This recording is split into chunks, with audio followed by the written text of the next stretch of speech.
Welcome to our Express videos. This video is devoted to provisions within ACCA's FA2 Maintaining Financial Records paper. Now, what are provisions? There is a special standard, IS 37, that deals with provisions, contingent liabilities, and contingent assets. We will talk about provisions today. During your FA1 studies and later in this paper as well, you saw what a liability is. And a liability, for a liability, what we need is three things. Is present obligation,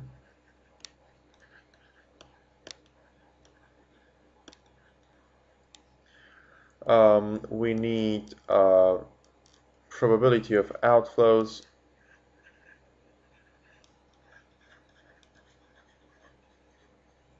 and in fact one more thing, we need to recognize anything on the face of the statement of financial position, and that is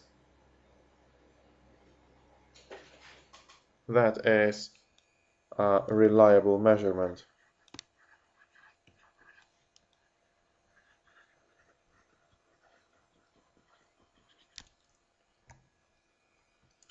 These three are the things we need to have a liability.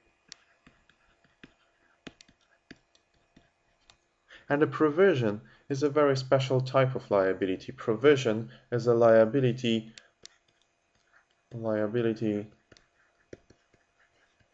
of uncertain timing or amount. So if we have a present obligation, the outflows are probable and the measurement is reliable. However, either the timing or amount of a provision are uncertain, then we will have a provision. Now, the accounting for provisions is reasonably simple. Any increase in provision is an expense. Any reduction in a provision is like an income, however, in reality that will be like a negative expense. We have an example of warranty provisions for goods sold. Now assume you manufacture washing machines, and you know that the fault rate is, let's say, 1%. So the moment you sell the washing machine, you know that 1% of those items that you sell in any given year will be faulty and will need a repair. Repair cost is roughly $50 per faulty piece. In 2001, you manufactured and sold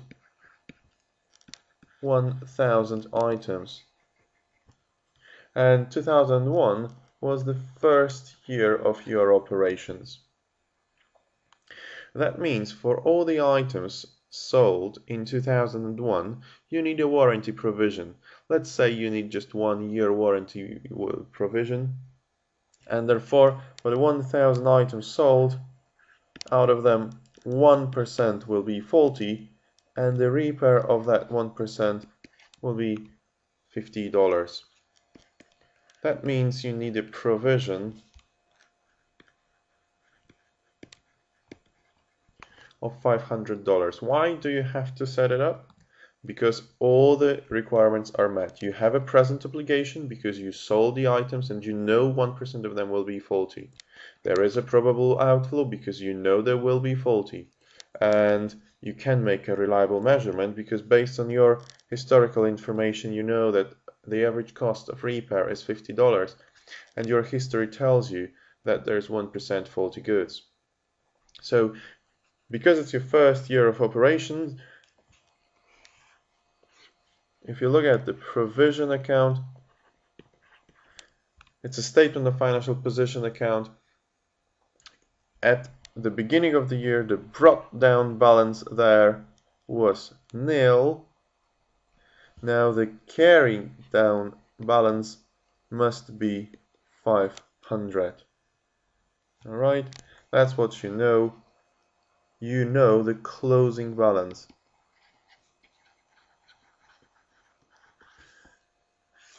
What we calculated here is what we owe to other people in terms of repairs. So we take an expense account, and all we need to do now is to make as much expenses as is necessary to turn the brought down into carried down balance. Now in the second year, you sold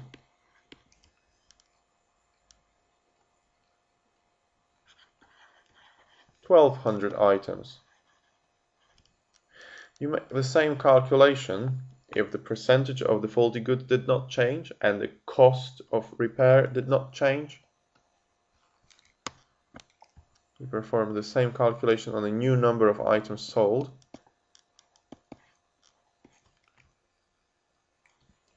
And that will tell you that you need a provision of $600 for all the goods sold in 2002, because that is your estimated cost of repairs. Now this year was started with a brought down balance of 500. It has to end with the balance of 600, and therefore the expense must be 100 to be put in the P&L.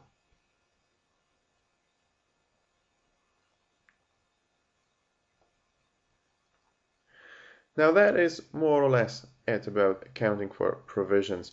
Provisions are accounted for using the closing balance rule. So you calculate the closing balance every year and put as much in expenses as is necessary to turn the opening into a closing balance.